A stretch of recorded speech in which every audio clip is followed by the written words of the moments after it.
विघ्नहर्ता श्री गणेश, श्री गणेश, श्री गणेश। हे मां मनसा देवी, मुझे शक्ति प्रदान कीजिए। हे मां मनसा देवी, मुझे शक्ति प्रदान कीजिए।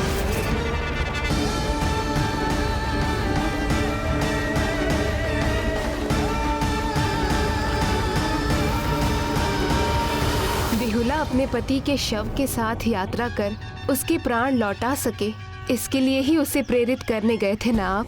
कहाँ माता, मैंने कहाँ कुछ किया, बस कुछ स्मरण कराया और लौट आया।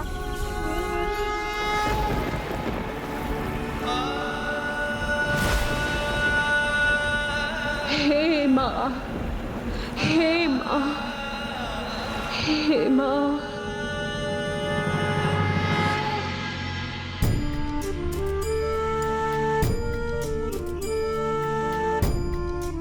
देवी मनसा का नाम लिया उसने, महादेव का नाम क्यों नहीं लिया?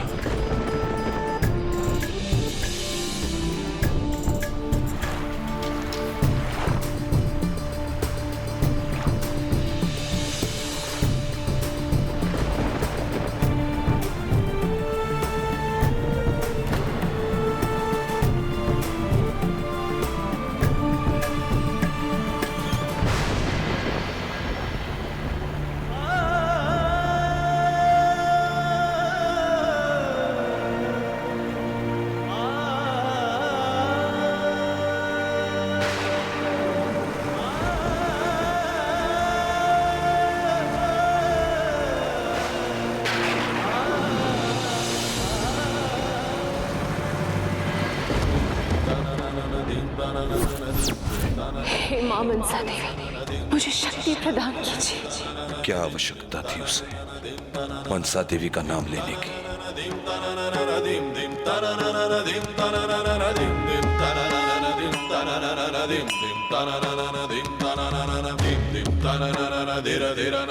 ओम नमः शिवाय, ओम नमः शिवाय, ओम नमः शिवाय, ओम नमः शिवाय।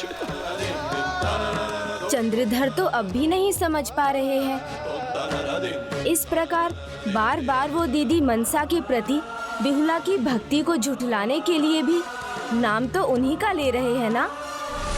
किंतु मैं नहीं लूंगा प्रभु, मैं नहीं लूंगा मनसा देवी का नाम। मैं नाम लूंगा तो केवल आपका। आपने तो अपने इस अटूट भक्त को भुला दिया, पर मैं आपको नहीं भुला पाया।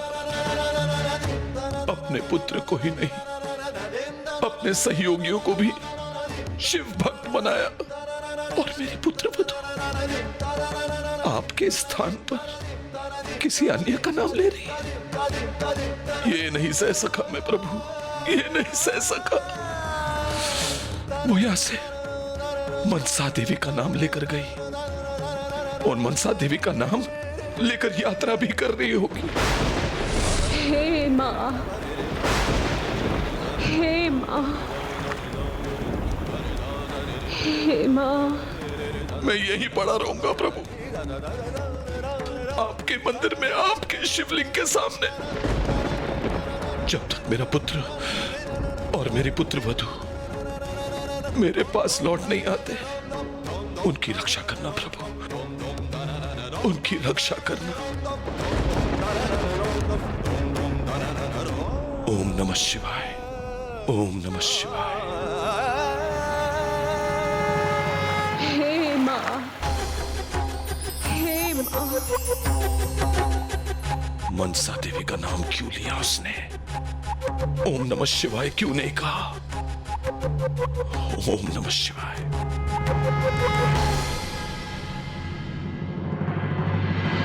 ओम नमः शिवाय, ओम नमः शिवाय, ओम नमः शिवाय। मनसा देवी, नहीं नहीं, ये मैं क्या बोल रहा हूं? ओम नमः शिवाय, ओम नमः शिवाय।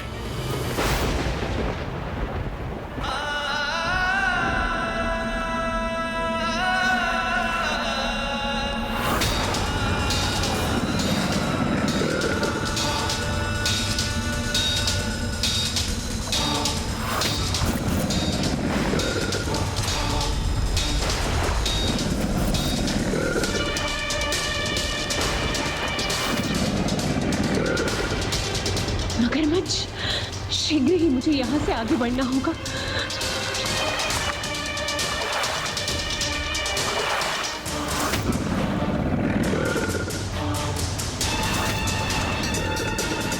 हे माँ मनसा देवी, हे माँ, हे माँ, माँ मनसा देवी, हे माँ।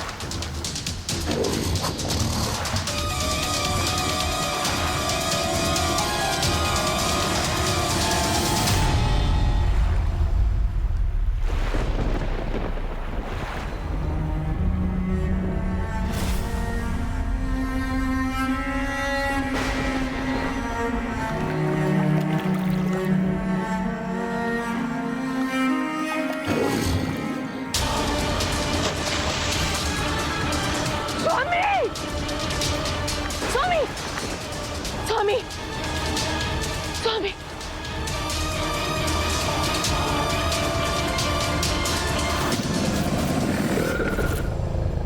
हे माँ मनसा देवी, मेरे पति के देह को कुछ मत होने दीजिएगा माँ। चाहे मुझे जो भी हो जाए, इन मगरमच्छों को इन तक मत पहुंचने दीजिएगा।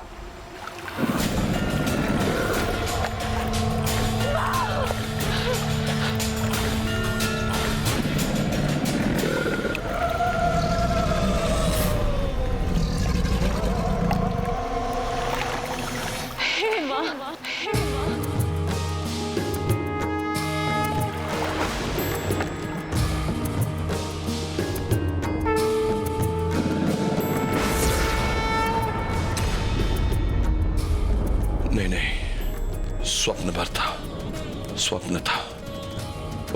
ओम नमः शिवाय, ओम नमः शिवाय, ओम नमः शिवाय। मेरे प्रभु, मेरे शिव शंकर के सिवाय और कोई नहीं है, कोई नहीं है। और ओम नमः शिवाय।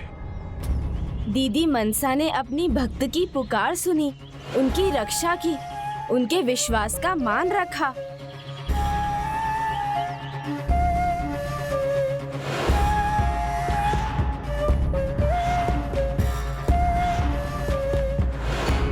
ओम नमः शिवाय।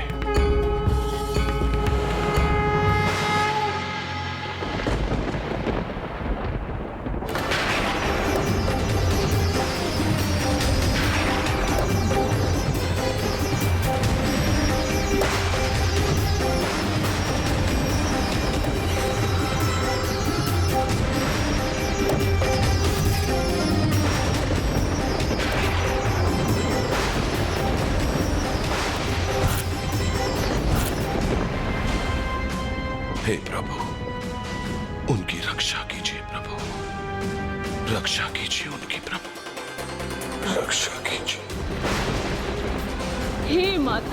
हे माता मनसा, हमारी रक्षा कीजिए।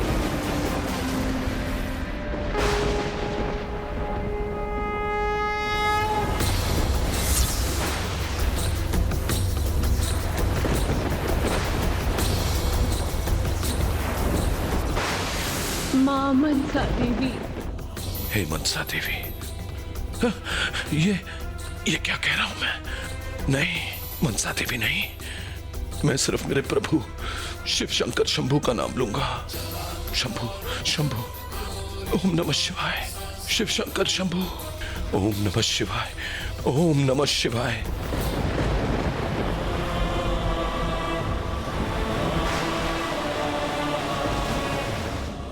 हे विघ्नहर्ता गणेश, ये स्थिति ऐसे कब तक चलती रहेगी?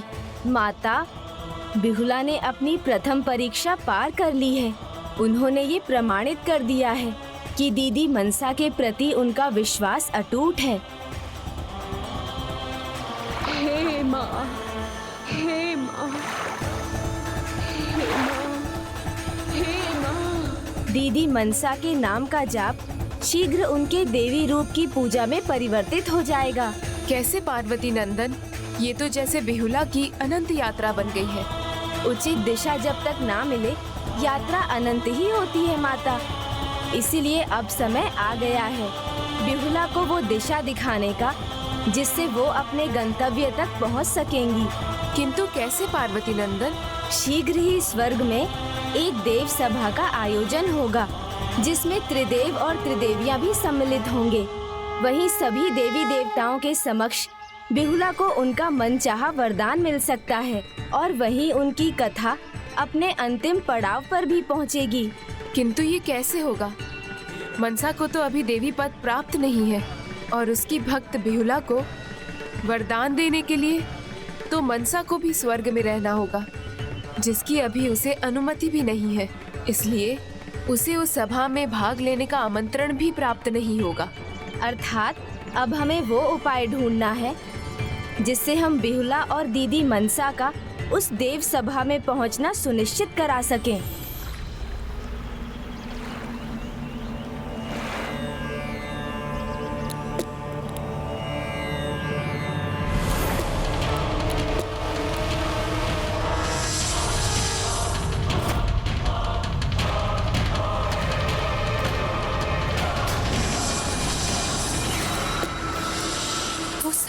वो उस बालिका के निकट पहुंच रहा है, वो उसे काट लेगा। बालिके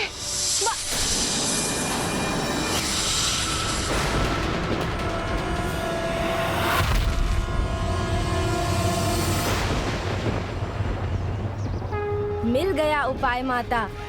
बिहुला को स्वर्ग जाने के लिए प्रेरित करने का उपाय मिल गया मुझे। किंतु कैसे? उसके लिए आपको जाकर उस बालिका की सहायता करनी होगी।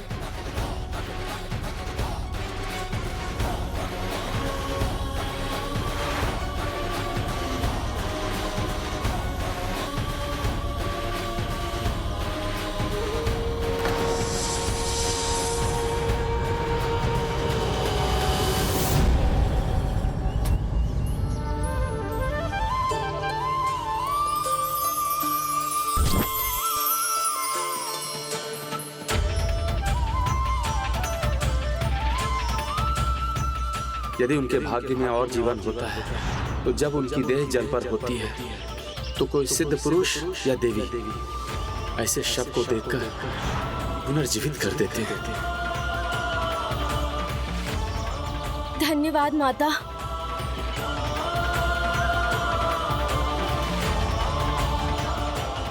आश्चर्य, उनके स्पर्श मात्र से ये बालिका विष के प्रभाव से मुक्त हो गई।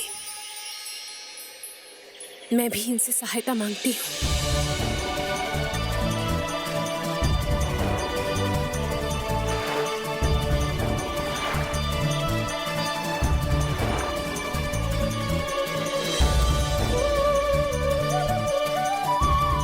देवी, माँ,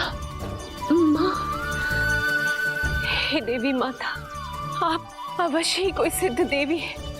माँ, मेरी सहायता कीजिए। मेरे पति, इन्हें सर्पदंश के प्रभाव से मुक्त कराइए माँ। मेरी सहायता कीजिए माँ।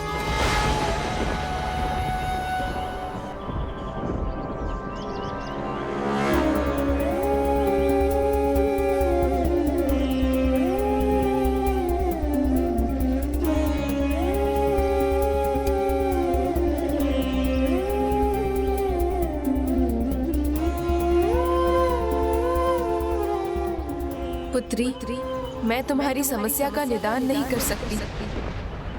मैं तुम्हारे पति को जीवित नहीं कर सकती क्योंकि उस पर किसी अत्यंत विषैले सर्प के दंश का प्रभाव है, जिससे उसे केवल नाग माता ही मुक्त कर सकती है। नाग माता वो कौन है? वो कहाँ है? मेरी पुत्री मनसा, मेरी पुत्री मनसा, मेरी पुत्री मनसा।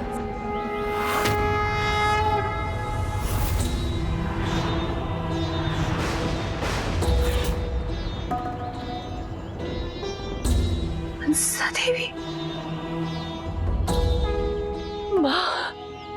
माँ, कृपा करें मुझ पर। माँ मनसा देवी तक पहुँचने तक मेरा मार्गदर्शन करें माँ।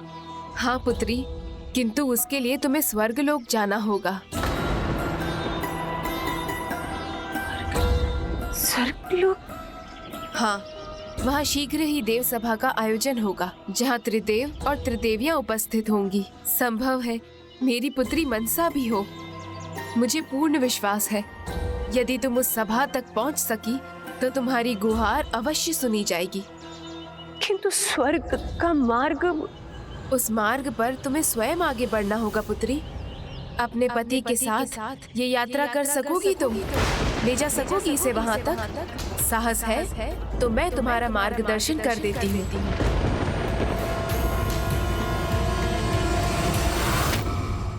कहो पुत्री, अपने पति के साथ ये यात्रा कर सकोगी तुम? अवश्य माता, चाहे जो भी हो जाए, चाहे मुझे अपने प्राण ही क्यों न त्यागने पड़े, मैं अपने स्वामी को स्वर्गलोक लेकर ही जाऊंगी और मुझे मेरे सुहाग की रक्षा करने से कोई नहीं रोक सकता। बिहुला तो मान गई, किंतु दीदी को कैसे मनाऊं?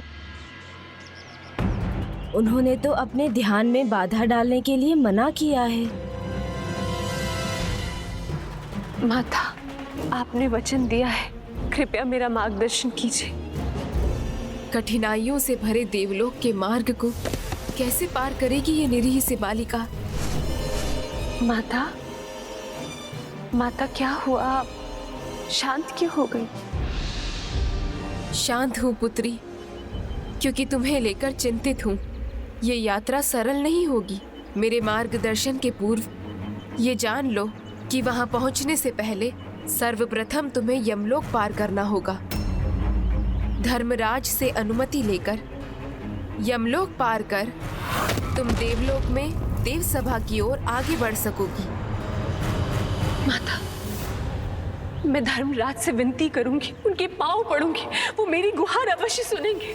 प्रश्न ये नहीं है पुत्री, प्रश्न तो ये है कि तुम हिमालय जैसे दुर्गम पर्वत पर चढ़कर नर्क समान भयंकर संकटों से भरे 16 नगरों और उसके बाद वैतरणी नदी को पार कर यमलोक कैसे पहुंचोगी? इतना ही नहीं, उस मार्ग पर क्या माता? उस मार्ग पर क्या? बिना विश्राम किए तुम्हें उसी प्रकार आगे बढ़ना होगा जिस प्रकार यातना शरीर लेकर यमदूत जाते हैं। यातनाओं से भरे उस मार्ग पर कोई तुम्हारी सहायता नहीं कर सकेगा। माँ मनसा, वो अवश्य मेरा हाथ थामना, अवश्य मेरा हाथ थामना, अवश्य मेरा हाथ थामना। एक ओर बेहुला को दीदी मनसा पर अटल विश्वास है और दूसरी ओर दीदी मनसा एक अटल निर्णय लेकर ध्यान में बैठी हैं। माता, मेरा निर्णय अटल है। राह में चाहे कितनी परेशानियां आए, कितनी कठिनाइयां क्यों ना आ जाए, पर मैं पीछे नहीं हटूंगी। मेरी पुत्री मनसा भी त्याग करने से कभी पीछे नहीं हटी। उसी के समान तुम भी अपने कर्तव्य पर पर्वत की तरह अडिग हो। माता, माँ मनसा देवी के बारे में मुझे और अधिक ज्ञात होता तो कितना अच्छा होता। क्यों नहीं पुत्री, मैं बताऊंगी तुम्हें उसके बारे में। संभव है पुत्री मनसा की कथा से तुम्हें वो बल मिलेगा जिसके सहारे तुम अपनी आगे की यात्रा संपन्न कर सकोगी। ओम नमः शिवाय, ओम नमः शिवाय।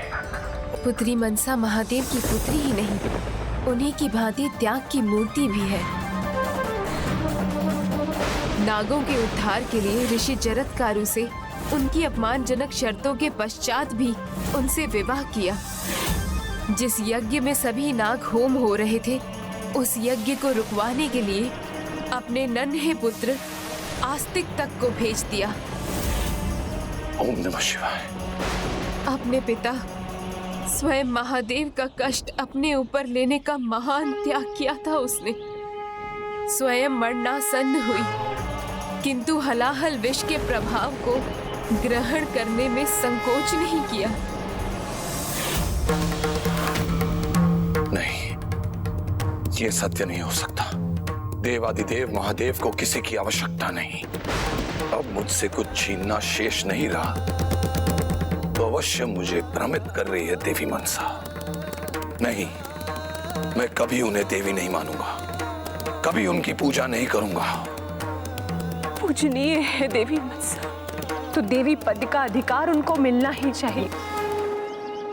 उनके मंदिर भी होने चाहिए। अपने पति को प्राप्त करने की तुम्हारी यात्रा का संबंध पुत्री मनसा को उसके देवी पद प्राप्त करने की यात्रा से संबंधित है। किंतु माँ, जाओ पुत्री, सफलता प्राप्त करो। मेरा आशीर्वाद तुम्हारे साथ है। नदी के बहाव के विरुद्ध नौका के खेवने से तुम हिमालय पर्वत के निचले भाग में पहुंच जाओगी और वहीं से तुम्हारी देवलोक की यात्रा आरंभ होगी।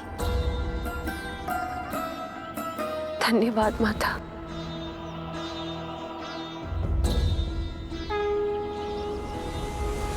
रुको पुत्री, विघ्नहर्ता का नाम लेने से सारे विघ्न कट जाते हैं, इसलिए प्रथम पूज्य विघ्नहर्ता श्री गणेश का नाम लेकर यात्रा आरंभ करो।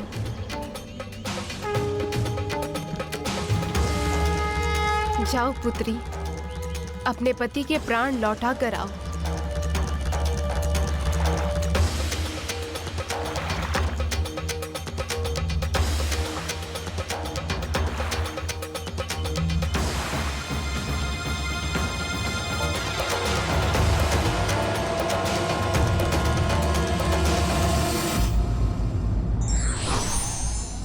व्यक्ति अपने निरंतर प्रयास से असंभव लक्ष्य को भी प्राप्त कर सकता है।